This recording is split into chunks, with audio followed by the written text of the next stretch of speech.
আজ সন্ধেবেলায় একটু বেরিয়েছি ছেলের জন্য কেনাকাটা করতে।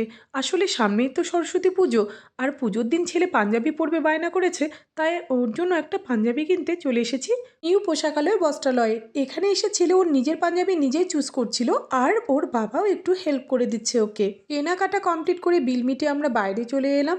আর এসে ছেলে খেলো এগ রোল, আর আমি নিয়েছিলাম ফ্রাইড মোমো।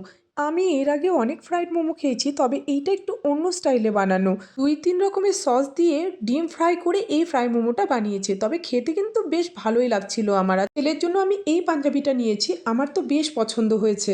কোথাও থেকে এলে দেখো রান্না করার খুব একটা এনার্জি হয় না, তাই খুব শর্টকাট একটা খাবার রান্না করে নিলাম ডিনারের জন্য। ডিম তড়কা করেছিলাম, আর রেস্টুরেন্ট থেকে অর্ডার করেছিলাম তন্দুরি রুটি।